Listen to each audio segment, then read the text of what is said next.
Hello, welcome to the Real Vision Daily Briefing. It's Monday, December 20th, 2021. I'm Maggie Lake, and here with me today is Jeffrey Schulze from Clearbridge. Hi, Jeff. Welcome to Real Vision. Hey Maggie, happy to be here. Yeah, great to have you with us. And on a day where there's a lot to talk about, it was pretty volatile for U.S. markets. We saw U.S. equities trade down about 1.5% across the board, and we're actually a little bit off our lows. WTI crude prices fell 3%, while natural gas jumped 4.5%, all while the 10-year yield remained flat, kind of anchored at that 1.42%. And overseas, we saw big moves too. China Hey, cut thanks, interest guys. rates for So the two quick first time in 20 months. That was pretty significant. And Turkey's currency crisis continued with the lira falling to a record low. Weston Nakamura has the latest from Tokyo. Hey, thanks, guys. So two quick things. PBOC in China made a very small cut to its loan prime rate today, LPR. 1 year LPR was cut by only 5 basis points to 3.8%. So it's more symbolic than anything, but it does mark the first LPR cut since April 2020, coming off of the COVID crash. What they left unchanged, however, was the 5 year LPR, which is what mortgages reference off of. In other words, this is not so much, to signal support for stronger borrowers as it is to underscore their continued lack of aid for the property sector and their preferences for which sectors they want to stimulate the economy, and more importantly, which ones they do not. Keep your eyes on this policy versus markets here, because while markets may have sold off in part due to Senator Manchin's rejecting of Joe Biden's bill, during Asia hours, the Nikkei, E-minis, and of course Hang Seng Index, they all sold off on the PBOC LPR cut today. So it certainly is a global market driver out of Asia. And then I just need to bring up the Turkish lira, because it's only been a month since I flagged the lira risk on the daily briefing, market update. But since then, the lira has gotten slammed 80% in the past month. They're now coming off of the fourth consecutive rate cut last week. And while the central bank signaled this is it for rate cuts, President Erdogan, the real head of the central bank, said otherwise once again this weekend. So the lira is now falling by at least 2% every single day over the past week at 9 a.m. local time in Istanbul. And then on last Friday, a very alarming turn as the Turkish stock market, which had been an enormous rally right alongside dollar lira, that finally cracked and did a 14% cliff dive on the day. So keep your eyes on these two idiosyncratic emerging markets going against the rest of the world's policy tightening. And that's it. Thanks. So, Jeff, it's an awful lot to digest here, and a lot for investors, it would seem, to worry about. What did you make of? Let's start with stocks. What do you make of the selling that really been pretty persistent here for the last week? Well, it was interesting to note that the volatility that you saw today was really isolated in the equity markets and also the oil markets. Right? If you look over to fixed income, 10-year treasuries were actually up on the day. 30-year treasuries were up about 5 basis points. Inflation break-evens were roughly flat. And credit spreads, if you're looking at credit default swaps on the investment grade space, were up widened about 1 basis point, and in high yield, widened about 5 basis points. So yes, a little bit of risk off, but certainly not to the same degree that you saw in equity markets overall. So obviously, you've had to digest a lot in the last 5 trading days. You had the hawkish pivot from the Fed. You also have Omicron and the case counts increasing here, likely disrupting economic activity. JP Morgan Chase released their credit card data today. And if you look at this month versus 2020 and 2019, we're actually well below levels that you saw in previous December. So it's certainly having a bite in economic activity. You're going to see downgrades for the fourth quarter and the first quarter.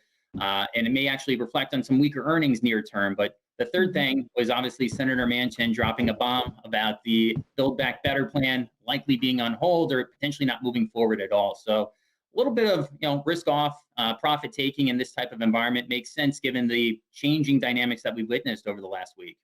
Yeah, and that's a sort of you kind of really summed up the three different areas that we're trying to all juggle. So Omicron, is that impacting your forecast? I mean, how are you factoring this into what you expect? The key question with Omicron is whether or not the spending that we're seeing right now is going to be delayed or it's going to be lost altogether.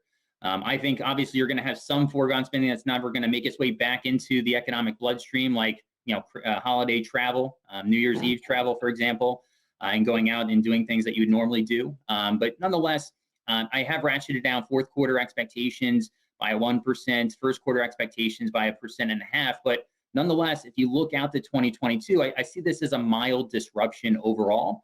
And I do think that we're going to get to peak Omicron cases here relatively soon, maybe by the early part of January, because if you look at South Africa, case loads have peaked, right? You've seen all 9 provinces peak in their cases. They're now starting to come down. You didn't see a material increase of hospitalizations, ICU, ventilator use.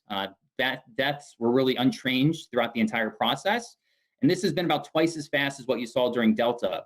It took about 55 days to get to Delta's peak. So we're assuming that 25 days is that trend line with Omicron cases picking up a couple of weeks ago.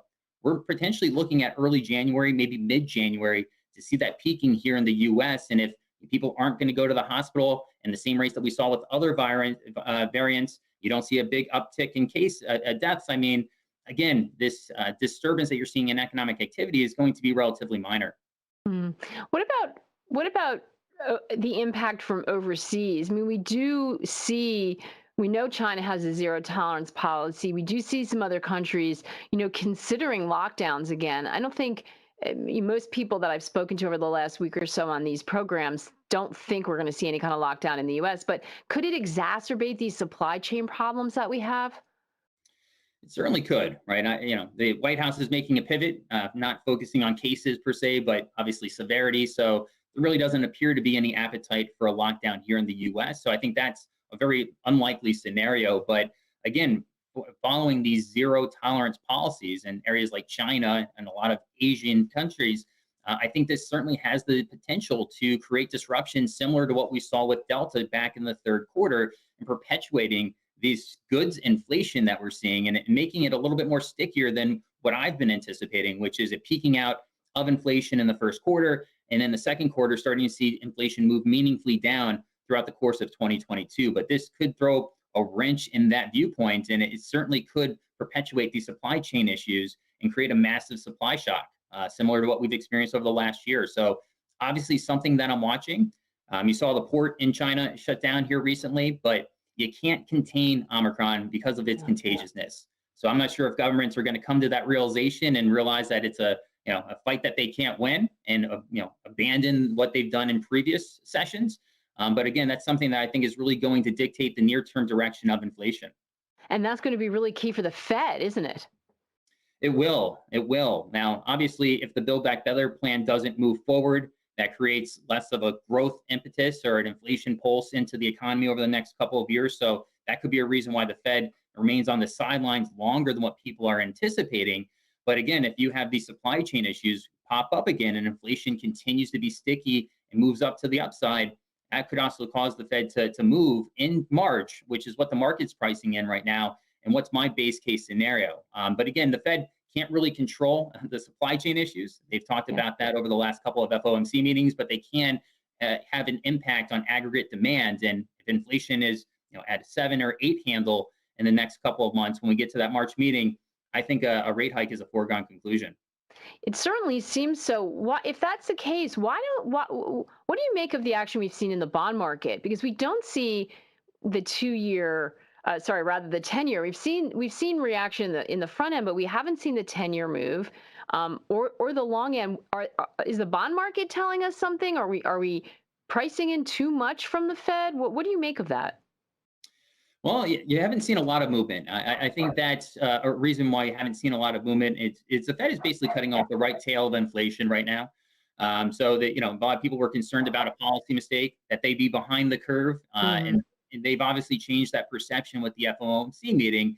And I think obviously that's one reason why you've seen inflation break-evens behave relatively well over the last couple of weeks. But I think the 10-year Treasury and the 30-year Treasury are likely going to rise from here.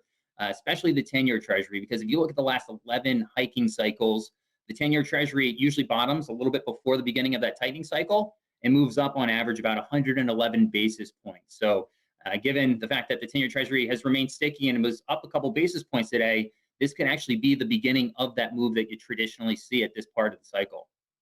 So what is the impact if we move back to stocks? A lot of the selling we've seen has been concentrated in technology. Is it going to be a much tougher for that sector if we are facing an environment where we're going to see higher rates here in the U.S.? It will. Obviously, part of their valuation is contingent on low interest rates and a low discount rate. So if the 10-year treasury is going to be rising from here, given the lofty valuations that are ascribed to that space, that's certainly going to be a headwind to overall performance.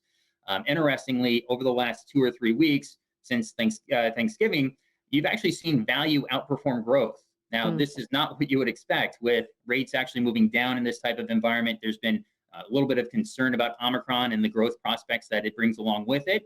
And whenever something isn't acting like it should, it usually gets my antenna up. And the fact that value has actually been leading growth, not by a wide margin, but it's been doing well and holding its own, in my opinion, is foreshadowing what potential leadership is going to look like once the clouds clear of the variant and the concerns that we have along with it. So I do think that information technology and growth is going to have a little bit of a headwind in its face. But again, a lot of those companies are really rock solid. The ones that I'm really concerned with are those that are the hyper growth companies that aren't going to have really any meaningful free cash flow for the next 4 or 5 years. I'm less concerned with your FANG type of stocks that are great business models, generate a lot of free cash flow, and actually thrive in a positive growth environment.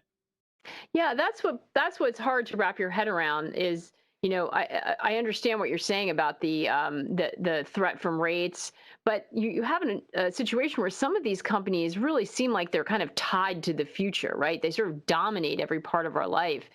And if you look on the other side, I don't know, when you were talking about value taking over, I know a lot of people in a higher rate environment are looking to financials, but there's so much disruption happening in that space. How do you counter the sort of those larger trends with some of these short term, issues in the economy and in the rate forecast? Again, I think these growth behemoths, the mega cap stocks are going to do quite well. I think they could be the next bubble that we see when this stocks market cycle is all over. It doesn't mean that they aren't going to go through periodic times where they're going to derate and re-rate. But these are excellent companies. And as you say, they're going to disintermediate a lot of areas of the economy and continue to take market share. So again, given the fact that they have been the only part of the market that really hasn't sold off in a pronounced way, they may be ripe for, again, some selling over the course of the next year. But again, if you have a long-term perspective, I think these are going to be really good stocks to have in your portfolio, and you want to buy them on weakness. Now, from a financials perspective, long in interest rates being tethered here has really hindered performance, even though they've had rock solid earnings over the last 12 months. I think when you finally get that last piece of the equation of rising rates, even though part of their business models are going to be likely disintermediated or potentially disintermediated, again, they have a lot of avenues of growth to be able to pad their bottom lines. But I do think financials looks really good on a 6 to 12 month basis, given my expectation for the economy and the rates backdrop, and valuations are quite compelling. hmm So when we're looking at the economy, when the Fed if we potentially have supply chain issues, the concerns about inflation are going to have to be balanced against rather what we're looking at in underlying growth. So what is your forecast for? I know you said you ratcheted it down, but what are you expecting in terms of economic growth? And is the market accurately pricing that in? I think economic growth next year could probably be around 4% on a real basis. If you obviously include inflation, you're up in 8% levels. So that's a really strong nominal GDP growth print. What we found is when nominal GDP growth is over 5%, it really kickstarts operational leverage, which is predominantly found in the value complex. Again, given the fact that valuations are relatively cheap in that area, that's why we think that that's an area that could be attractive over the next 12 months. But again, if inflation continues to surprise to the upside and you do see these lockdowns and supply chain disruptions, there's only so much of that you can pass on to the consumer. And so far, even though confidence levels have plummeted for the consumer because they don't like paying higher prices, there's a difference between not liking and not being able to pay those prices. And they've been able to absorb it. If you look at aggregate weekly payrolls, they're up 9.3%. Wage growth is up 4.8%. Aggregate hours worked are up 4.4%. So a 9% handle on what you're taking home is more than enough to offset the inflation that we've seen, with core headline CPI being around 6.8. Now, if we get higher inflation, and again, consumers aren't able to absorb that, that's going to weigh on margins. That could be a headwind to the markets next year, but not my base case. Again, until we start to see economies go down overseas, I'm still thinking that you're going to see goods deflation likely in the back half of next year into Mm. 2023. But again, that call is up in question right now. Yeah. You have it would make sense. You have a recession risk dashboard that if it's not up already, I think we can put up. I mean, this was interesting to me because you're tracking different components of the economy, consumer components, business activity, as well as financial conditions. Certainly when you're talking about the shape the consumer's in, it would make sense that, some of this, so a lot of the arrows are green, right? Job sentiment, retail sales. Wage growth, I notice, is yellow, though. Why is that a concern? I would think in a really tight labor market, that would be looking good.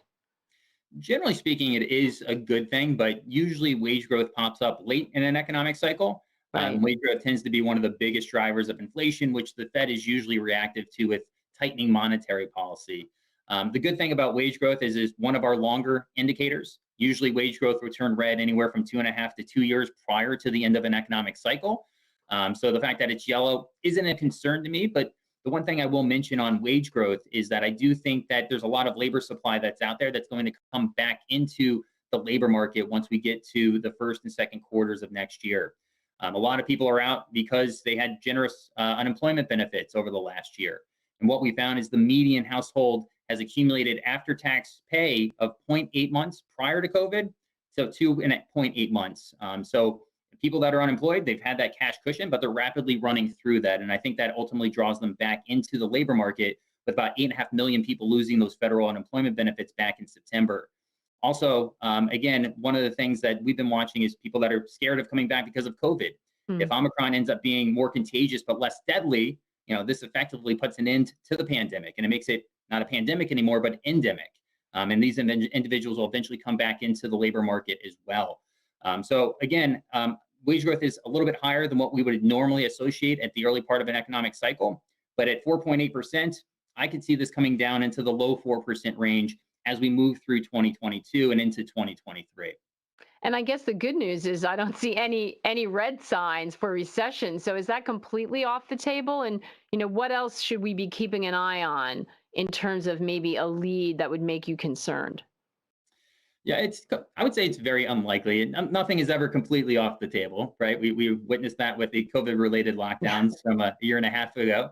But the fastest time from the first rate hike to a recession was in the early 1980s. It was a little bit less than a year, which means that 2022, recession is very unlikely to be in the cards. But I do think that this is going to be a faster and shorter cycle than what we've experienced over the last couple, right? I think given the speed of the recovery in the labor markets, the speed of the closing of the output gap that we're seeing, I think this is a shorter, hotter, and faster cycle. So instead of being closer to 10 years, which has been closer to the average of what we've seen in the last 4 cycles, I think this one will probably last around 5 years. So I'm probably going to start to get concerned around 2025 or 2026. So when we look at the Fed right now and the sort of the balance that they're looking at, we know that they're very concerned about inflation, and that's the focus right now. What about asset markets, though? We've seen in the past when they've struggled and you've seen big drops, that the Fed has responded. What's that balance like now? Is inflation definitely the priority, and will they sacrifice asset markets in order to make sure they get a handle on price stability and fight back those high prices? I think that's the key question for 2022, and how much volatility we're going to see and how much derating we see in the market multiple, right? The Fed pivoted in reverse course back in late 2015 when they were expected to do 4 rate hikes per year. They only did that first rate hike in December of 2015 and didn't hike for another year. Similar thing happened in the fourth quarter of 2018 when Powell famously said we're a long way from neutral. Markets freaked out and had a 20% drawdown. And again, we started to see a reversal of that in the 2019. So again, I think the old Fed was more concerned with markets. It does affect financial conditions. But I think we got a new Powell once he was renominated to be Fed chair, right? You saw a pretty hawkish pivot last week, much more than a lot of people were anticipating. Again, a twice as fast acceleration of that taper compared to 2014. 3 rate hikes are now in the dot plot. And you don't have a White House that's very concerned with the stock market, quite frankly. right? So you don't have that Not impediment. yet. Not yet. But if the White House is more concerned with inflation at the given moment, for the first time, arguably in the last 4 decades, consumer confidence is not tied with the labor market; it's actually tied with inflation. So Mm. it's not surprising to me that Powell has made this pivot. But again, even if we get some market volatility, with inflation running 6, 7, 8%, I don't think it's enough to really turn the Fed around from their current trajectory. We may get one or two less rate hikes next year. We may get two total, or maybe one total if you get a pretty substantial washout. But again, I think the Fed has embarked on this tightening cycle, and given where we are, we're a lot further advanced than what would be normally associated just being about a year and a half into this expansion. We have a question. I think we have an S&P chart, and I mean it's interesting to look at because it feels certainly we've seen this selling, and some people were pointing out that uh, for a moment today, we dipped below the 50-day moving average. But then we came back up, as you noted. We did not have that sort of washout into the close, that kind of capitulation. We sort of found a little bit of support, even though it was a down day. When you look at where the S&P, had the way it's been behaving, we have Amos asking, do you think that we may still get a pump in the market? I think maybe they mean bump, but do you think we could? Does it feel like the selling is sort of exhausting itself at this point, or could we still be looking at downside for the S&P 500? I think we're going to have a choppy rest of the week. We could have a choppy week between Christmas and New Year's, but I do think we're probably close to a tradable low. Reason being, again, because of the speed of Omicron, I think it's going to become very clear that we're going to peak really quickly, and that's not going to have a lasting effect on economic activity. And once we get through this wave, again, I think next year is going to be a year of resilience, where you have much more consistent economic growth and really seeing the last disruptive wave of COVID. And I think markets are really going to key in on that. So yeah, I think we could have some near-term volatility, but I think the markets eventually move past it and trade higher once we get into January next year. Is now a time? Is now the time to be a buying opportunity to be buying that dip? We have Joe asking that, or do we need to kind of rethink that knee-jerk tendency to buy the dip when we see declines? No, I don't think that's mindset should be over quite yet. I mean, we're really in the second year of this new bull market.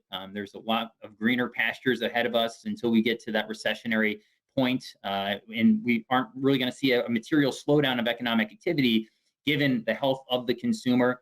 Business investment, I think, is going to be quite robust next year. You could obviously see some margin compression if companies aren't able to pass on that inflation, but net, I think this is still a buy the dip type of opportunity. And yes, the Fed is embarking on a tightening cycle. Transitions are always tricky. It always comes with some heightened volatility. But again, for longer term investors, which us at ClearBridge are, we're looking at this as a time to accumulate shares into dollar cost average into the market. Mm. Weston mentioned at the top in his piece that he sent from Tokyo about the fact that the Chinese are now lowering interest rates for the first time, while all these other governments were really spending and putting that pandemic relief into effect. The Chinese weren't doing it in the same way. They were really worried about some of the bubbles that were, in their economy, not wanting to reinflate what they were trying to get a handle on. How much will that help? Do you think we're factoring that in? Because presumably that would be a help to the global economy if China is able to sort of ramp up their economic growth. Yeah, if 2020's word was unprecedented and this year's word was transitory, next year's word is going to be transition, right? The equity market's transitioning into a more volatile environment, the Fed transitioning into a more hawkish position, but the PBOC transitioning into a loosening stance. But it's too early to kind of wave the white flag and say this is a time to buy risk assets, that you're going to see a material turn in the Chinese economy.